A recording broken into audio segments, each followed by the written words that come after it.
Oh, Canada, our home and that's it. I got nothing else. That's the best I could do, boys. That's pretty good.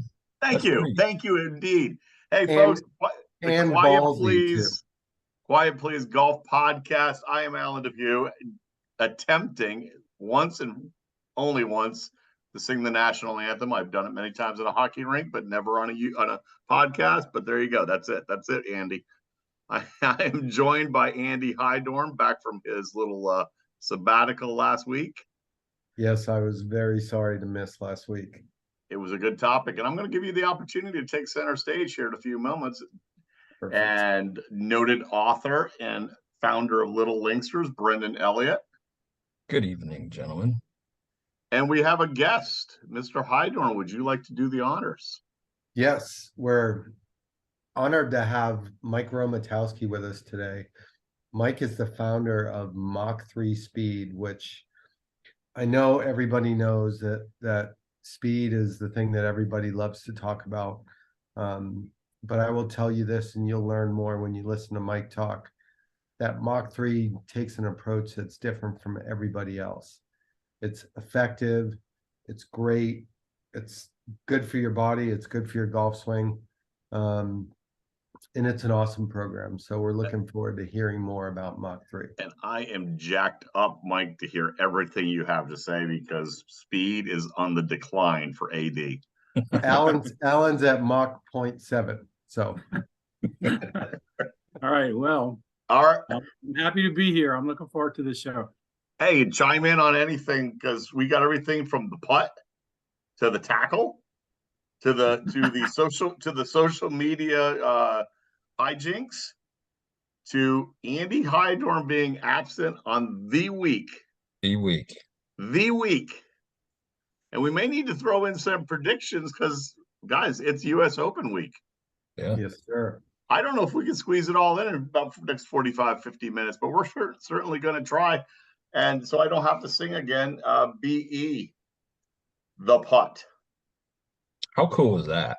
I mean, there's been a lot of cool things that have happened this year that have been overshadowed, sadly, by other topics. But getting back to the golf, that was pretty cool. How many years was it since the Canadian 69. won? 69 years. 1954. And to be honest with you, I saw Corey Connors as the guy getting it done. I didn't see Nick Taylor on the radar at all. I agree. I mean, Mike Weir was there. They made a note of that. The Weir was there in 2003 against VJ, but yeah, I did not predict Nick Taylor. In the playoff, right? What's that? Weir lost in the playoff. Yeah, I didn't predict him to. I certainly did not think that Nick Taylor was going to be the guy to get it done, but he was a man on a mission, and 72 feet, longest putt of his career. I mean, crazy stuff. Hey, Mike, we're going to bring you in real quick then, because we like to talk about stuff. The tackle. Have you ever seen more textbook tackle than that action? So it reminded me of Mike Singletary. It's exactly what it looked like. Mike Singletary in goal line defense. The way he kind of pushed the other two guys out of the way and he filled the hole and then took him down. And it was funny because it looked like Adam was still trying to spray the guys as he went flying backwards. So it also looked like that guy had planned that he was taking somebody down no matter what. And so Adam was like his first opportunity and he just crushed him. I wish we did have the whiteboard, because I would love to draw this one out, because he read the play. It was an option. But he moved right, lowered his shoulder properly, did not lead with the crown, so as to not get a penalty. I think he knocked him back 5 yards. Yeah. There was definitely an attempt for a forward pass with the continuation of the champagne. he also, while he tackled him, he still with his other arm went for the champagne with his hand. You're right. It was textbook. Very tactical. Yeah. Yeah, it was textbook all the way. I mean, they'll probably be using that for 20 years as an instructional video, you know. And I forget I forget where I read this, but in true Canadian fashion. I'm This is just what? hang on. I'm gonna go His there. wife. It was his I'm wife, gonna right? find it. I'm gonna find it. She is hilarious, by the way, on social as it is. Jessica Hadwin. Yep. And I quote, "Sorry to leave y'all hanging. Had to get the toddler ready for bed. I'm thrilled to report that Adam Hadwin is still amongst the land of the living and, in true Canadian fashion, apologized to the security guard for being tackled." Can we? Yeah, it was funny because it provided probably two of the top moments in golf in the last 20 years within seconds of each other. You know, the Yep. putt and then the tackle, and they'll both live forever. It's right up there with the naked streaker at I the Open was about to Championship. throw it to you. It's not the Peter Jacobson nail the streaker, but I mean, it That's certainly still got to ranks be. BE. That's still got to be one. Yeah. Jacobson's. Can we just for a second be serious and acknowledge the fact that, and we talk about this a lot, I do, especially events and venues, right? None of that would have been special if it weren't for the event and certainly the venue, right? And it was just such a tremendous opportunity. It didn't matter if it was Nick Taylor, it could have been Adam Hadwin, it could have been Corey Connors, could have been Taylor Pendrith, could have been any one of the Canadians. And it wouldn't have made a difference, right? But just the moment itself was just perfect. Yeah. I completely. It'd be the same as Abraham Answer winning in Mexico, or one of the Brits winning the Open Championship. I mean, it was special, and the Canadians. I mean, 69-year drought. It was the irony was it was in Ontario because they all must be Leaf fans because their drought continues. That was a humorous pop at the hockey team there, Andy. Yes, of course. I get it. But you know what it did do? And there was some star-studded players on the top of that board, and it eliminated. I don't want to take anything away from what Nick Taylor did because he looked like a stone cold assassin down the stretch. I mean, he really did. Didn't flinch on any of those putts, and knew the magnitude of the situation. But Mike, would you agree that it accomplished the real goal, which is to focus it back on the golf and not all the antics that took place earlier in the week? Yeah, it was a perfect tournament from beginning to end. You know, the venue was beautiful. The golf was terrific. The whole 4 rounds, you couldn't come up with a better ending. And I really found myself, I didn't really think of all the other stuff while watching it. It was just, it was back to golf, and it was really, I would go all the way back for me personally to the 86 Masters to think of just a moment that I just thought was so great. Yeah. When not only really even the playoff, but you know, how he got into the playoff, and then how the playoff unfolded, and it was perfect. The whole tournament took me back to golf. Yeah. And the hope is, at least for me, and I'm sure everybody here, is that can kind of work into this week where we don't have to have the noise happening during the US Open. Well, I'm going to my thought was that the players are the ones that can always rescue the game. Yep. When the guys in charge now globally seem to be doing everything they can to ruin it sometimes, and the players can always bring it back to what's supposed to be, which is competition for the sake of competition. And I felt great about the whole 4 rounds, and especially the ending, obviously, but I really enjoyed it. And I'm looking forward this week to more of the same. Totally agree. Andy. Yeah. I'm going to, before we go head out to LA and discuss LA, which I'm jacked up to watch the Open. I mean, you said it 2 weeks ago. I mean, the par threes there are going to be phenomenal. I digress. I'll go back to it. Here's your stage. It's your opportunity to lay the world out there for Live merging, because it's really not a merger, but the public trust fund and the PGA Tour. What say you? And just remember, I got my quiet please sign. I think first of all, the most interesting part of this whole thing was why did it get forced out before they were ready, right? And I don't know that we'll ever know the reason, but it was clearly that was a dynamic that was going on, right? And I remember waking up, looking at my social media feed and saying, PGA Tour and Live merge, right? That was the headline that was being tossed around everywhere. The more you dug into it, there was a great article on SI.com. They interviewed Jimmy Dunn, and for those of you that don't know who Jimmy Dunn is, he's on the PGA Tour policy board, but he's the one that reached out to Yasser in the public investment fund to begin talking about doing a deal. And a couple of the things to me that are evident, a week later, is it's not a merge of the PGA Tour and Live. Really what they were announcing was that the public investment fund needed to be part of the world of men's professional golf. And now they have a seat at the table in efforts to create a new commercial entity, for-profit entity, that nobody really knows what that is and what it's going to be at the end of the day. But the PGA Tour is going to continue to operate in its nonprofit status, run by Jay Monahan.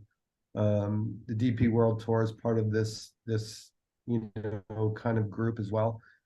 But more interestingly, the Live people who are taking victory laps and saying Norman and Phil Mickelson are the smartest guys in the room, I'm not really sure that's how it's going to shake out, because at the end of the day, in this article, Jimmy Dunn was clear to say that Jay Monahan is going to be responsible for overseeing Live Golf. Now, what does that mean? I mean, it means that Live could go away totally. It most definitely means Greg Norman's going away. So let's just pump the brakes a little bit on the victory lap that this was all a great victory for Live Golf. What it really was is, in my opinion anyway, the Saudi Public Investment Fund was blowing a ton of money trying to make Live Golf work, and it wasn't working. And now they're just shifting their investment somewhere else. And Live could end up being a carcass on the side of the road in this whole deal. So 1 week later, I have, as I'm sure BE has, other thoughts, but our guest panelists want to chime in? Yeah, so I read the same article and a couple other ones. And my first question was, well, who's in charge here? Right. What? And there's so much unknown right now that it's quite obvious that anything could happen. But the way that I looked at it, that I see it, I keep questioning, how is this a victory for Live Golf? Every Live supporter seems to say that, and I don't see it, because again, it looks to me like Jay Monahan oversees Live Golf now, just like Andy said. So it seems to me that if that's true, he can disband Live Golf if he wants, or he can downgrade it, or he can change it in ways to make it unrecognizable from what it is now. Certainly Greg Norman, I can't fathom that he would have a role. Now, the flip side of all that in the anything can happen scenario is the PIF guys can get rid of Jay. And so nothing would surprise me if Jay, so to speak, gets rid of Greg, and then 2 years down the road, PIF gets rid of Jay. Who knows? But I don't see it any kind of victory for Live. And if anybody's being honest about Live Golf, I think you've got to realize it was not successful in the ways that Live Golf wanted it to be. If you go back to their manifesto, they haven't gotten a named player since Cam Smith, which was almost a year ago. So yeah, they did grab off 5 or 6 big stars. They certainly did. since then, you know, when in the off season, when you're looking to get a John Rahm and a Hideki Matsuyama and a Xander Schauffele, and you get players that are much, much lower name recognition and status than them, you have to be disappointed if you're Liv. And so the way I see it, Monahan rules right now. It'll be whatever he wants it to be. And then quite easily down the road, he could be out of the game himself, Well, out of the position of power. if you believe the players' meeting and the words coming out of that, there was a standing ovation calling for his removal. Now, granted, it was raw. The emotion was raw at that time, but a lot of questions. So a week later, here's my question: they're talking all about the fines and maybe giving equity to the. I get giving equity to the new guys, the guys who are on the tour right now. Maybe that's a way you compensate. I'm looking at the legalities of you have a not-for-profit that's going to be part of a for-profit with other for-profits. And technically, the people that left the not-for-profit. So is the not-for-profit part of the profit? And how does that whole commingling? I don't think it can be, right? So to me, Jay Monahan's the CEO of the new entity, right? If they ever make this a reality. But the PGA Tour still exists as it was. It's a 501c6, and he's the chief executive, right? Mm-hmm. So I think the interesting. But does that 506 does that own the 51% share? Where I'm going with this is DJ left the not-for-profit entity of the tour. People are throwing around fines to come back, etc. Right? What's he coming back to? He's not coming back to the tour, not that entity. Yeah, he's coming back. He's coming back now. He's coming back to playing a new entity. No. Yes. We don't know. No, we don't know that. The discussion is those guys re-entering the PGA Tour, not a new entity. Now, what this new entity ends up being, who knows? But the PGA Tour is still going to be the PGA Tour as we know it. So that's my question, and I'm going to throw it over to BE. And we don't know. No one knows the behind the scenes diagram and structure of the entity, but does being a PGA Tour member a requirement to be on XYZ Super Tour? I think it's too soon to tell. There's still last week, that was a lot of what we talked about, was the initial how it was presented through the media, and we kind of agreed that we need some time to pass to see how this is all going to play out. And I think it's going to be a long process to figure all this out, especially now with some of the things that have come out this week with the federal government looking at this. And and that's something I touched on last week. If there was concerns, as there was in the past, about the PGA Tour being some form of a monopoly, there's definitely going to be those questions in this scenario too. We're from the government, and we're here to help. Yeah. So I think it's all speculation at this point, and I don't think. I did a story for one of the things I write for, like 4 or 5 days before this all happened, talking about Liv versus the PGA Tour, and then this broke. So they asked me to do an update to the story, and a lot of what I said was, it's all speculation, and it's still all speculation. So I just kind of put the facts out there as we know them to be from that SI article and from some other sources. But to say anything else is just, Monday morning quarterbacking on something that we just don't know enough about. We don't even know that this new entity has anything to do with tournament golf, right? It could be, a commercial entity to buy up, 1 million golf courses, or to who knows I what know it's someone that could gonna manage them. be. I There you mean, go. Just saying. Thrown out there. just for the record. Yes. And I think the only So, thing but that we but I know, think again, go ahead, Brendan.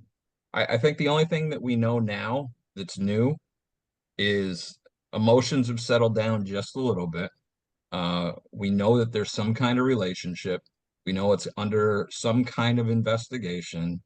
And the only thing speculative that I could go with is we're probably not going to see Mr. Norman for much longer after the 23 season's over.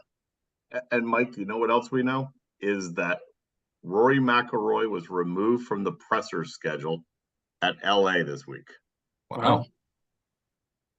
They, Interesting. they avoided that possibility by removing Rory from the press schedule. Interesting. Because it was really interesting when they put a microphone in front of him after the news last week, and he's like, "I hate Liv." I love Rory. He is my absolute favorite. But man, that was like a little blowback there.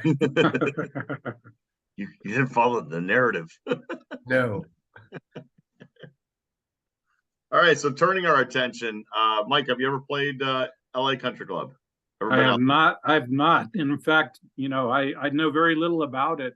Only what I've seen the last couple days on the Golf Channel showing the course. I mean, it looks fabulous from the vantage point of a viewer on TV. The fairways look immensely wide. Maybe that's not really the case, but and starting off with what looks to be an easier par five, I think. I'm wondering if it's going to be the typical 2 under wins or, 1 over wins a US Open. And maybe somebody's going to win this at 8 or 10 or 12 under. I just don't know. But I'm looking forward again to the golf taking over. My pick, if you want to know that, is Tommy Fleetwood. Yeah, Tommy Fleetwood. I think last week when the playoff came, or even the final hole of regulation and then the playoff, he did become suddenly kind of not Tommy Fleetwood, who's a great ball striker, but all of a sudden the shots were kind of sketchy, and he didn't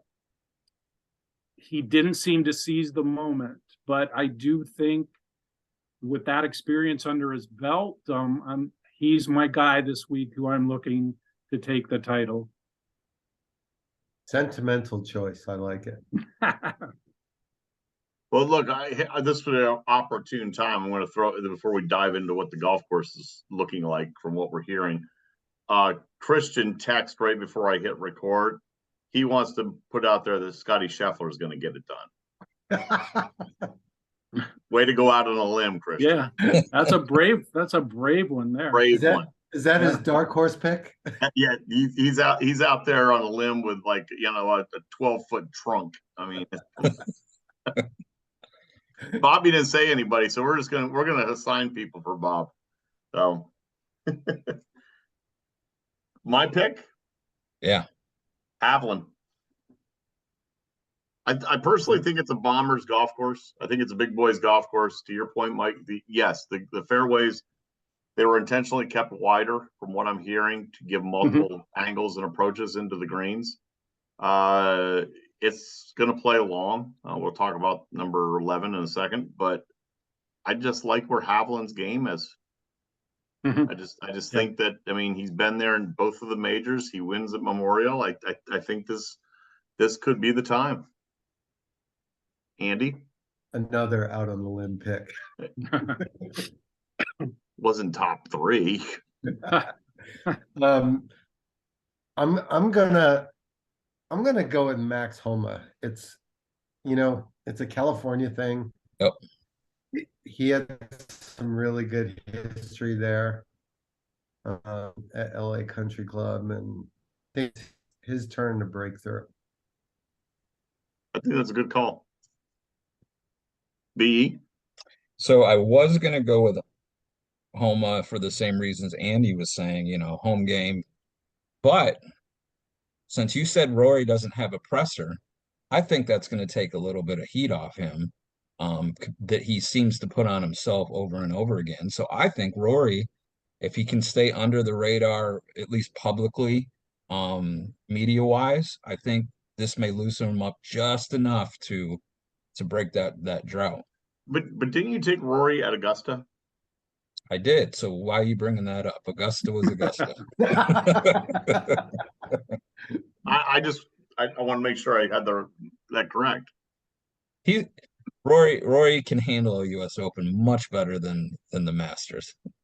Obviously. All right, the golf course itself. Talked about Mike and I talked about it. Andy, you're a Mr. Aficionado of high quality golf properties. So because usually you're down hanging out at Medalist.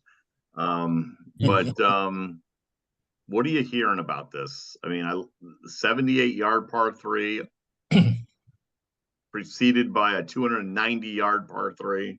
I love it. I think George Thomas is an unsung hero in the golf designer ranks. And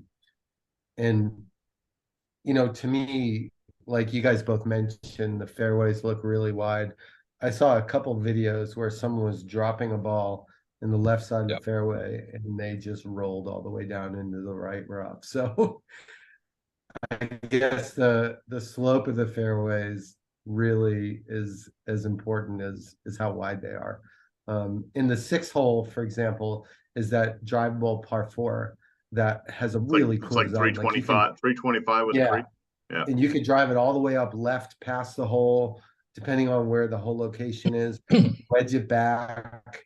You can hit it right and short, wedge it up the green, up the length. I mean, it's such a cool hole, and I think there's a lot of that out there. So I'm 100% excited for this tournament because of LA Country Club. Brendan, I'm excited for number 11. Like I said, as I foreshadowed, 290 yards they're playing it out, tipping it out as.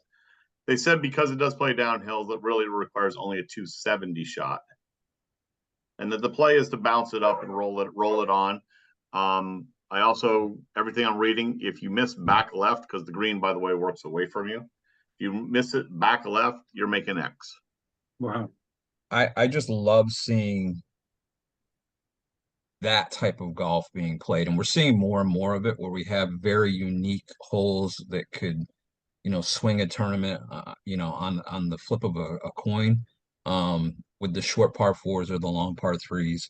I'm going to ask Andy here because I was just working on a story for next week's KPMG where Tillinghast, the Gil Hans redesign of Balderstraw, wasn't Gil Hans part of this renovations at LA Country Club?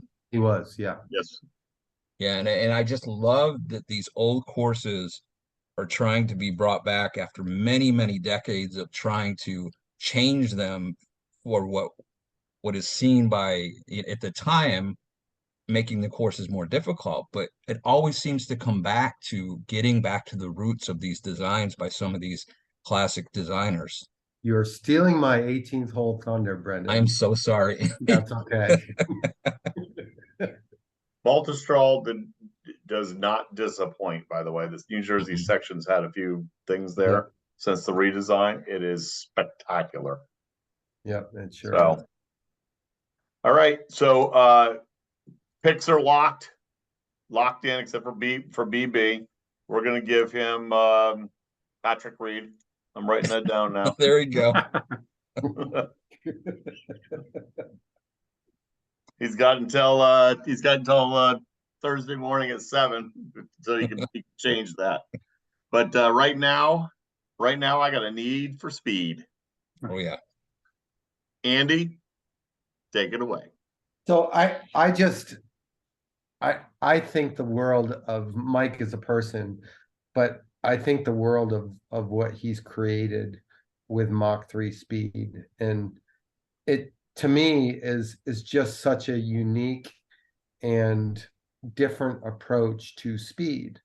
And Mike, I'll ask you straight up, the beauty of what you do lies in the approach that you guys take, the way you administer your program. But how did you even begin to, you know, stumble upon this idea? And before you get into that, why don't you tell us all kind of what your philosophy is on Mach 3 and speed out front? Right. So, well, what I hopefully I've delivered this message over the last 5 years is that speed is not something difficult to achieve, and it's not some mystery that only the rocket scientists in golf can solve. Anybody can do it, and it's really not that hard. So our concept is called speed out in front, and what that means is basically, I don't mean the front like in front of my face, but the front toward the target. That's the front toward the target. We try to create the most speed we can out in front past the ball. So not downward at the ball, but past the ball and upward and outward.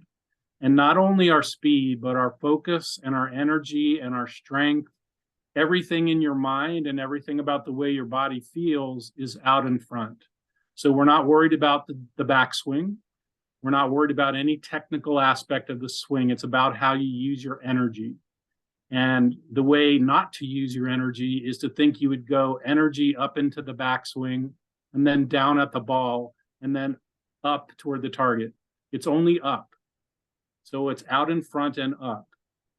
A good analogy maybe is throwing an uppercut punch. So the important part of the uppercut is the point where your fist hits the other guy's jaw. It's not some halfway point. You're not going to throw your uppercut down and then up, right? It's only up. And that makes everything simple. So every tool that we have is geared to enhance and exploit that notion that all I need to do is get my speed out in front and my strength and my energy and my focus. And it makes it easy. And that's why, I'm going to say our success rate is 99.9%. And you've been in our program and you've seen it. It doesn't really matter what kind of group we have. It doesn't matter if it's coaches or kids or collegiate golfers or regular golfers or 10 handicaps or 30 handicaps. All those people, all those golfers walk in with speed within them already that they're not accessing. And that's what makes it easy. We don't have to change your body right away. All we got to do is show you how to find what you already have. And so I'm thrilled with how it's gone. Obviously, my timing was great. I mean, I can't say that has anything to do with me. It just so happens that when I came up with the concept, everybody very shortly thereafter was realizing that this is a distance game now. It is a distance and speed and power game. And if you think about it, the bombers can quite easily match the short game of a short hitter, right? Look at Brooks Koepka. He's a bomber, but fabulous short game. Look at Rahm and a lot of these other guys. But the short hitter can't match the bomber's distance. So in modern golf, the bomber can cover both ends of the game, driving and putting and chipping, much more easily than can a short knocker. He can't get where the bomber's getting, but the bomber can match his short game skills. Mike, it's interesting because one of the challenges I have with the juniors that I work with is technology is great, right? So one of the things I've been using was Sportsbox, which Andy used to be with, and that opens our eyes to things that our body's not doing. And the one specific thing for a lot of the kids I work with is they're just not getting open enough, not getting to the left side enough, not able to have room for the hands to come through.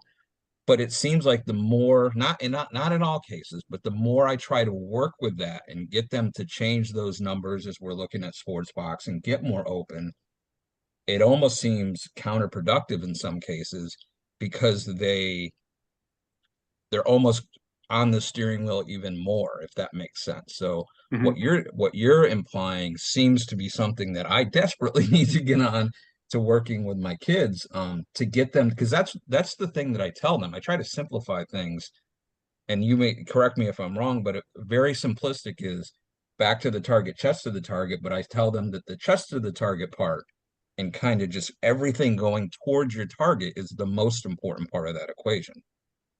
Right. The finish is the most important thing that you do. It should be the strongest thing that you do. So you used an interesting term there. You said open, meaning I'm assuming open to the target line, right? So this is how I would explain it. In the swing, our body, once it's in motion, has no relationship to an imaginary line on the ground, but it has 100% relationship to the finish of the movement. So that's all we got to understand is where's the finish, and I'm going there with as much energy as I can on a pretty much a straight shot. I'm not going to dilly-dally around. Now, if I do that, lo and behold, if you want to call my hips open to the target line, it'll be there. Like all the things that we can measure now with technology will actually be better if we just focus on the finish and speed out in front and strength out in front. We really need to get out of what I call the backswing space and stop worrying about it and just understand. For example, if you were to teach me any sports motion, like a cross-court tennis forehand, how to throw a right cross, how to shoot a free throw, I want you to show me the finish first. That is the first thing I want to know. Where am I going? Because once you show me that, I'm going to intuitively get 99% of it. And then you can tinker with the rest if you want. But I need to know the finish, and everybody needs to know the finish, even if they don't yet know that they need to know the finish. That is what we need to be showing people right away. Not exactly what the finish looks like, but what it feels like to be there. And, poor golfers, they actually never get there. Right. They use up all their energy before they ever arrive. And so they arrive in shambles. Whereas if you look at all the best players, they are very powerful with a lot of energy at the finish. So that's what I want to know. And that's what we try to teach people right away. All right, Mike, hypothetically, I got to jump in here. Here we go. Let's just say. I have a friend. Asking for a friend. I'm asking for a friend that was turned into an avatar by another friend. Yeah. And that avatar says that that person can only get his shoulders 69 degrees anymore, which, by the way, I'm going to come back to Brendan because something he said. And at the top of the backswing, his hands are maybe waist high, but he's Mr. Lag. His hands are right there to a nice, somewhat finish before his left hip that's broken down, or left knee that's broken down, gives out on him. Is there any opportunity to save my friend? Well, absolutely. So here's what we're saying. The hard way to go about this is to try to use technique to get speed. What we're going to do is use speed to create the technique. And more specifically, your commitment to creating speed out in front. My friend. Your friend, yeah. Okay. I sort of see him sitting next to you like a little imaginary friend on your shoulder. So I'm actually talking to him. Go for So it. I'll just shut up then. Yeah. So again, the most important thing is you to know where you're going, and you're committed to creating the most speed there and not at the ball. Down at the ball is the killer, because once you thrust your energy downward at the ball, you're going to have to work really hard to change direction with it and get to the finish. But if you had the finish in mind from the beginning, it wouldn't be a problem.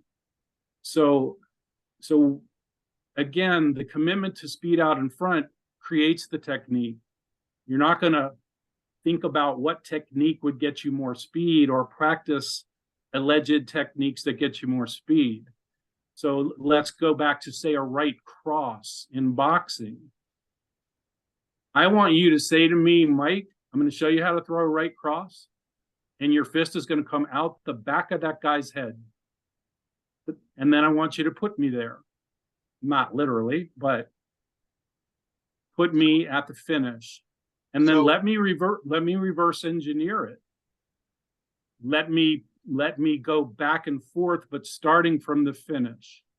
Because you getting stuck, that's a down energy move. That's a downward energy thing that happens.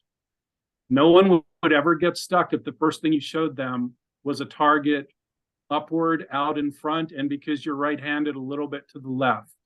If we started your friend there, he'd never get stuck.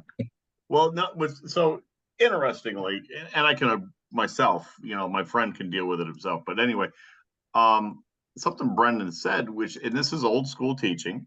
I worked for a PGA Tour player at one time, and all he used to talk about was set up with the hips open, club head slightly right. He had a nice little draw, what have you, and fire the hands. Clear the left side, fire the hands. My friend and I were on the range recently thinking about how Hogan trying to clear the left side and with the result in mind, which I think, at least what I'm hearing, is what you're saying.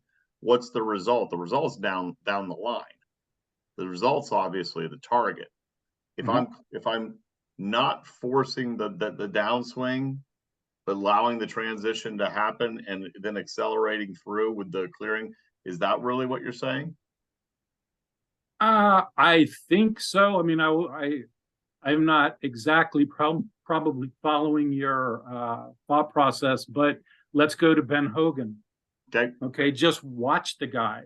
Watch the energy pass the ball, right? And go back to an uppercut again, because I think it's a good analogy. Again, you're not going to throw an uppercut down and then up. You're really only thinking up. You're going to rotate and drive upward. And so taking away as much of the technical aspect as you can in speed training is actually a good thing. Starting at the finish as often as you can is a really good thing. We have a lot of drills where you'll be in the finish position and then swing back and through. Then get back in the finish position, swing back and through, because you're actually creating the most efficient path that way. And once you're traveling on the most efficient path, you're faster. That's what efficiency is. Efficiency is speed, and speed is efficiency. So really, that's what we're doing. We're not trying to use exertion or technique or explosiveness or amount of effort. We're just trying to be efficient by identifying the finish and going right at it. Not only that, but we go to it and we come from it. So a backswing, for example, normally you think of that as coming from the ball.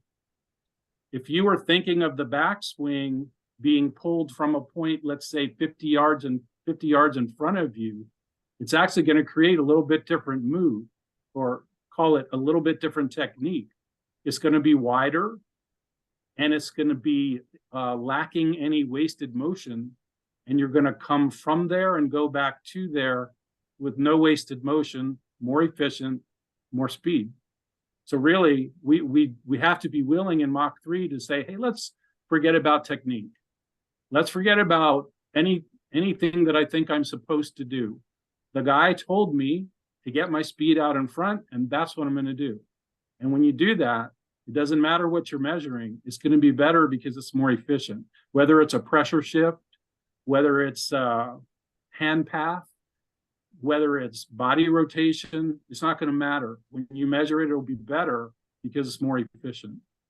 You hear that, Andy? You hear that, Andy? I would say that in all the discussions I've ever had with Mike, I've never heard him say that speed creates technique, not technique creates speed. And I think that is the essence of Mach 3.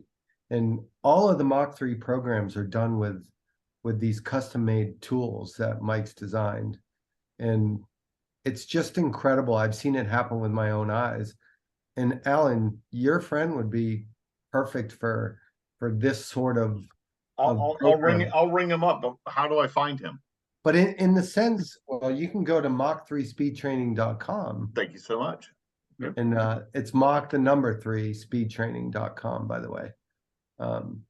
But just to finish my point, I think what's really interesting, I think about your swing and your lag that you get into early in your backswing is really focused down at the ball. And if you start focusing out in front and up toward the finish, that whole structure will change. So that whole gibberish that Mike couldn't understand because I was talking both sides of my mouth. Yeah. That's what I was attempting to do. I'm trying to think about just target awareness, clearing the left side, and just swinging the club. So think about this, Alan. Alan, if you were a brand new golfer, and the first thing we did when you came into the gym is we had a target out in front, and we put you there at the finish, and we never mentioned the ball. We just said, look, this is where you're going. Now turn back, and they'll go back to it. Turn back, go back to it. You're going to develop an efficient path right off the bat. And from that moment on, there's certain things that would never happen. For example, no way in hell would you ever come over the top.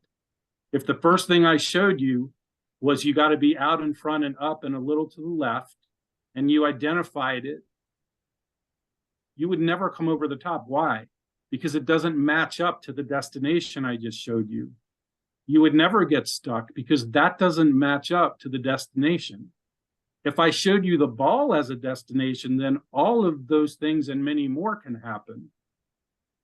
But if we get you out in front from the beginning with your focus, you'd never do any of the classic swing flaws because they wouldn't make sense. Man, I got to hook you up with son number 2. Tyler is just a big beast and can kill it and just gets locked down on things.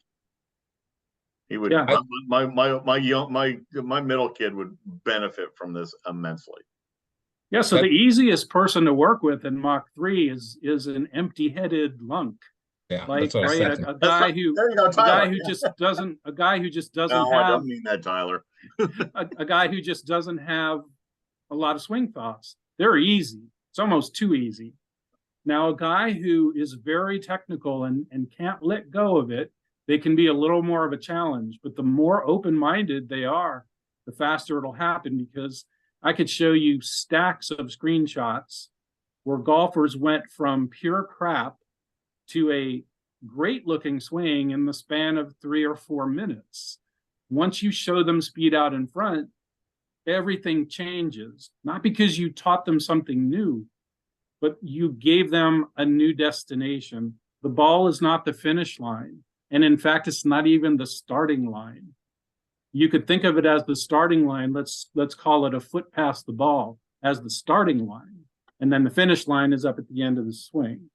If you're considering the ball as a finish line, then all kinds of crap happens because you're using your energy up too soon and you're driving down. But golf is an up sport. Just like throwing a discus or a shot put or a javelin, none of those would ever throw the implement. They never look like they're about to throw the implement into the ground, right? It's all up. And golf is an up sport. It just so happens that the club head travels on an arc and passes through the ball, which is on the ground. But the energy that you're sending needs to be not down and then up. It needs to be only up. Is that and the once you go ahead? I was just going to ask, is that the disconnect with our sport then, that the ball is stagnant on the ground as opposed to just about every other sport where you initiate with your body the movement, throwing a football? I think it's because instruction starts with everything is in relation to the ball. Right. Think about baseball. It's much easier actually for a baseball player because you don't know where the pitch is going to be, right? So you really don't get taught from the beginning relating all your movements to a stationary object. Right. I know that when I was a kid, and my dad would pitch to me for hours and make my poor sister shag balls in the outfield. And he would say from the very beginning, hit it right back at me, hit it right back at me. So that gives me a target that's 60 feet away out in front, right? And that worked great until I nailed him in the shin. And then that sort of changed the mode of instruction. But that's a really good analogy. Okay, here's little Mikey, and he's being told your target is 60 feet out in front of you.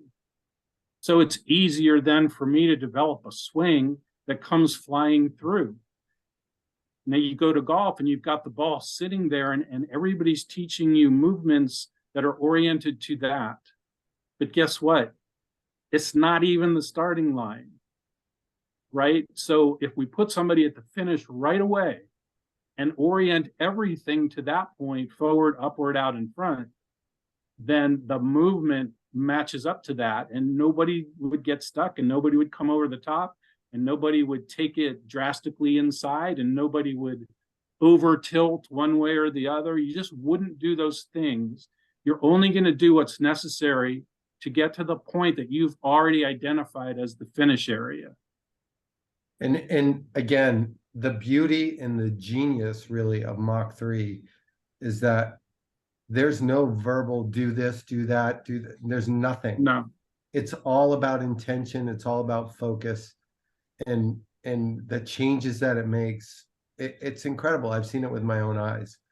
Yeah. So the when I first came to San Antonio, I was working with lots of kids in 2 different junior academies, and one kid said to me, "You're weird." And I said, "Why am I weird?" He said, "You only ever say 2 things: faster out in front, stronger at the finish." He goes, "Is that the only words you know?" I go, "Shut up, faster out in front." But really, that's all there is to it. There is in Mach 3, the less we say, the better. Once we've shown you the finish and given you good tools, now that's really important. You got to have good tools that allow you to feel what it feels like to get there really strong. Once that's done, there's nothing to say. There really isn't anything to say. And you got to be able to accept, wow, like I did it. I just went up 7 miles an hour. It really works.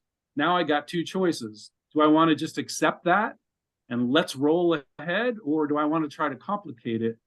You know, do I want to be one of the golfers that got taught golf when they were 15 and then they're 65 years old and they're still trying to figure out how to swing? How can that happen? I learned how to drive a car in 1 day. You're going to tell me I could take 50 years to try to figure out how to swing a stick? Yep. So again, for our listeners, it's Mach 3, M-A-C-H, the number 3, speedtraining.com. All the tools are on there. There's some great digital programming on there as well. It's the best speed training program out there. It's the most unique and it's the most effective. Thank you. So yeah, we're very happy to have had a chance to talk about it, Mike, and happy to have you on. And Mike, my friend will report back to you on when you come back on, as far as the progress being made and set up. That would be great. How will I recognize him? He'll probably have a hat on that day. Okay. Okay. Andy. Yes. Don't be that guy. Don't be that guy. So we all saw it. I mean, Adam Hadwin going to congratulate his buddy for breaking the Canadian jinx for all those years.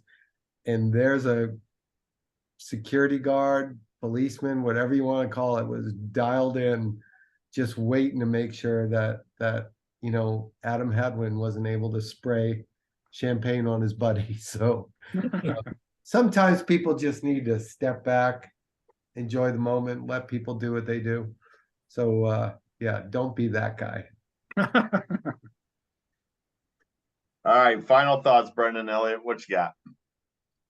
I am hopeful for this week to continue the trend that Nick Taylor set last week about watching the game and enjoying the game being played versus some of the nonsense that we've dealt with for the last 2 years. So that's my hope this week. And I want to thank Mike too for kind of putting something in my head or reconfirming some thoughts that I had, but never was really able to kind of say it correctly to my students. So I do want to talk to you offline about how we can do this, because it's just a fascinating concept. It's simplified, and I think it's a good thing for helping people enjoy the game.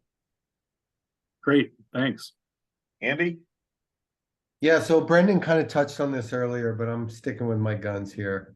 And again, it gets back to the events and venues are the stars of professional golf, right? And the coolest thing about the Masters is that we get to know Augusta intimately and get to see it, you know, in its rare form every year.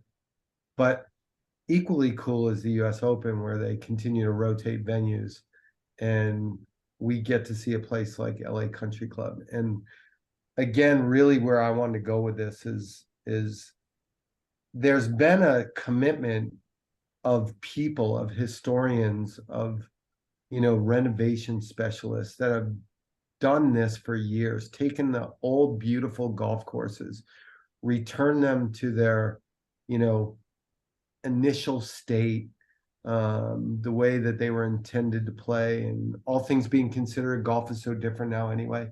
But I just think it's awesome that people care enough to try and go back and get that feeling, of the way those golf courses were intended, and to see the beauty of the Donald Rosses, the George Thomases, the Tillinghast, the Mackenzies. It's just a rare treat. So I think we're all going to be able to really watch that and enjoy LA North this week. Agreed. Mike, got any final thoughts? I'm going to refine my prediction. I'm going with Tommy Fleetwood in a stretch duel with Shane Lowry. Ooh, Right. that would be great. Ooh. And, I'm just glad. I hope that this course brings out some of the ground game.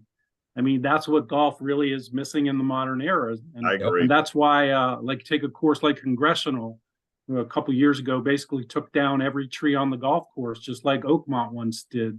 And that's what they're trying to do. They're trying to bring back some elements of the ground game, which is how the game is supposed to be played. And it's a better game that way.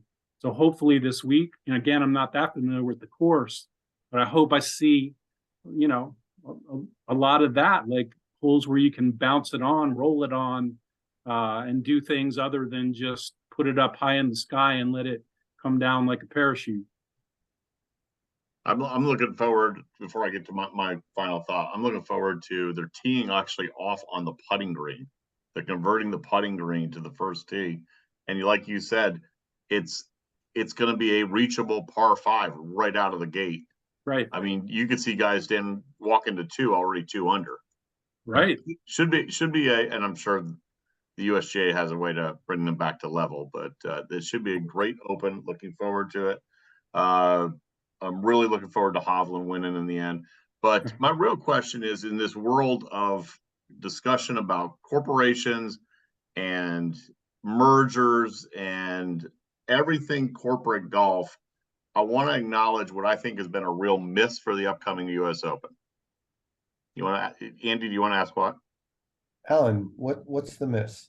I want to know why Hooters and John Daly did not take over the Playboy Mansion during the US Open week. That's a great And question. I'm gonna leave our entire show on that note. I just want to know. Some things are better left undone.